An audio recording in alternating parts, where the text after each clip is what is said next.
We here? Yeah, let's get straight to it. It's Friday. I intend on being very brief. I'm right back at you like I never left, and I'm gonna go this hard to my last breath. It's Lil Kenny Russell, Canoom, Consort Moon. You already know what you're gonna give me. You step in this room, you now dealing with Canoom. Yeah, I'm here. While I'm here, I'm gonna make the information direct and clear because a lot of y'all can't hear. Yeah. Now, welcome back to Make My Ancestors Great Again. This is another episode of My Thoughts, and as the title states, Amos 9 on My Thoughts 299. Okay. Amos 9 is a prophecy given by Amos uh, through God's divine inspiration. See, God is doing all of the talking through Amos, and we're going to look at that. Let's look at the ancestors, and we'll get straight into this episode. Like, share, subscribe, comment, and I thank you for watching.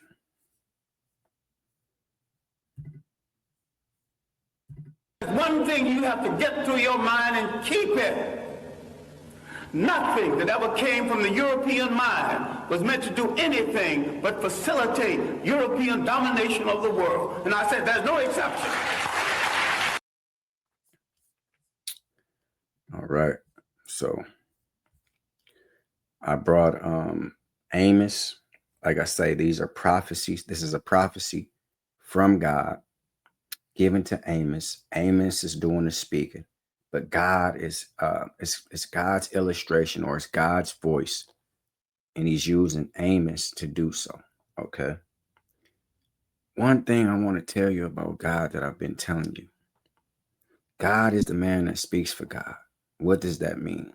There is no God, big human God, or some big invisible God out in the sky. If God is the man that speaks for God, then there's no God. God is a man. You hear me? African people, you should know this. That's what's going on here. Now, this is said to be a prophecy, but it's one thing. God can't make an unfulfilled prophecy. It's God. You hear me? So if we still waiting, I mean, this is some horrible timing. It's been 2,000 years since the death, almost coming up on 2,000 years since the death of this Jesus the Christ. Okay. So if this was something that this God prophesied, it should have already taken place. None of these things has taken place, and they never will, because God is the man that speaks for God. Let's look at that. This is Amos 9, 9:1, all the way through, whatever the case may be. It's going to read itself. I got it in the New Living Translation. Let's listen to it. I'm going to stop and give you my understanding of all this nonsense. Vision of the Lord standing beside the altar. Then I saw a vision of the Lord standing beside the altar, he said. Okay, this is Amos. He said, strike the tops of the temple columns. He said, strike the top of the temple columns. Okay, I'm guessing it's people standing under the temple. He said, hit the top, so that the foundation will shake. He wanted the foundation to shake. You hear me? Let's continue. Bring down the roof on the heads of the people below. Bring down the roof on the head of the people standing below. Have this ever happened in any human being history that we know about? See, if you're going to say that the Bible is real, what we see in the Bible should be a reflection of reality. You hear me? If you're saying that this is historical, and people say that the Bible is historical, which is not. You know of anybody who was at an altar standing around in Israel full of people? I'm sorry, a temple.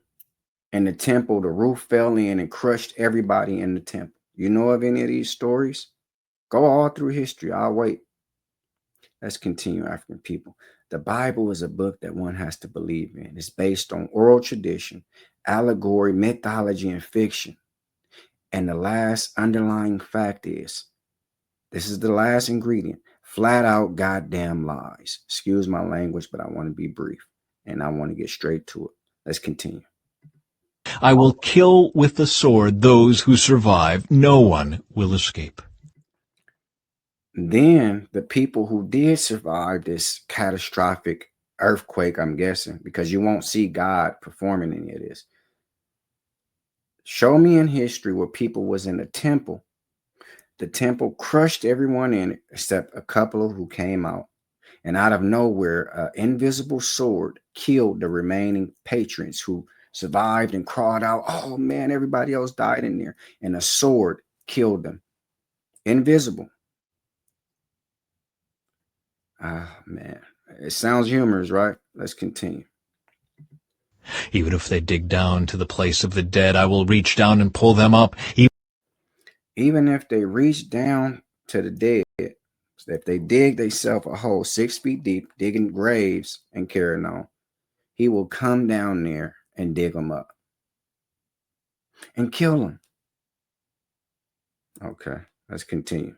Even if they climb up into the heavens, I will bring them down. If you climb up to the heavens, this is a hell of a human being that he's referring to. If a man was to try to hide by climbing up to heaven, he will bring him down. It's how bad he want to kill him, because see, Israel is in their sin, so he's speaking to the whole nation of Israel. That's what this is about. Let's continue, African people. Even if they hide at the very top of Mount Carmel, I will search them out and capture them. If they go to the top of Mount Carmel, I will search them out and capture them. Okay, let's continue. Even if they hide at the bottom of the ocean, I will send the sea serpent after them to bite them. If they get down to the bottom of the ocean, somehow, human beings don't retain that much oxygen and they can't go all the way down to the bottom of the ocean and just sit there. But anyway, see, you got to understand, this is allegory, fiction, mythology. He'll send somebody down there, the sea serpent, to bite them. You hear me? And kill them. This is God now. Ain't nobody better at killing than God and causing mischief and destruction and chaos. See, what I'm showing you here is put this God in the nearest garbage can. You don't need this crap in your life. You hear me, African people? Let's continue. This is what God will do to you. So you don't need no enemy. Let's continue.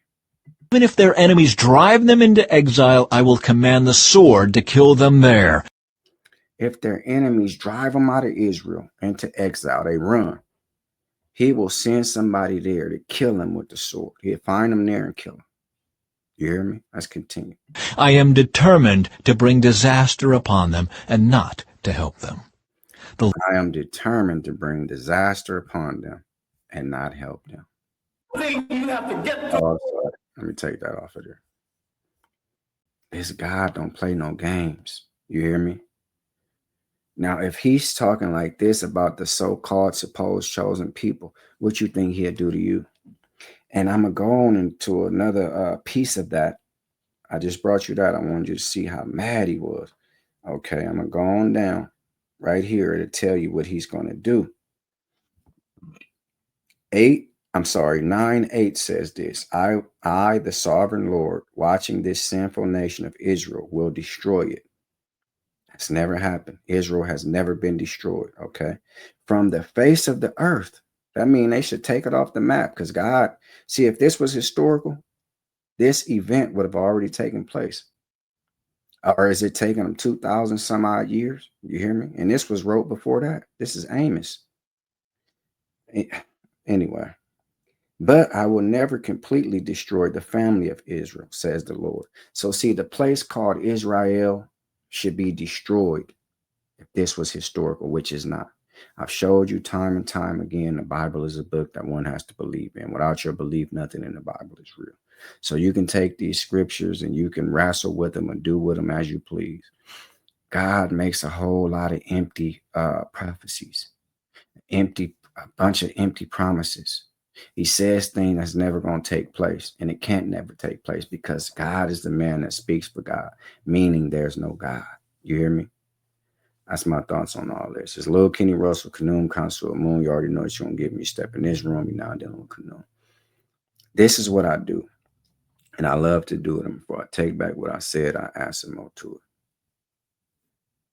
If you feel like you want to do something for me, like and subscribe because it won't cost you a fee. Education and preparation is the first step to retaliation. Before you pick up a weapon or a silly religion, pick up some knowledge. Thanks, everybody, for the subscriptions, the likes, the dislikes, the all the views, everybody who's coming in, subscribing, and things like that. Thanks for the comments. And we're on the road to 1K. Let's go ahead and get that. Enjoy your weekend. See y'all next week. Yeah, yeah.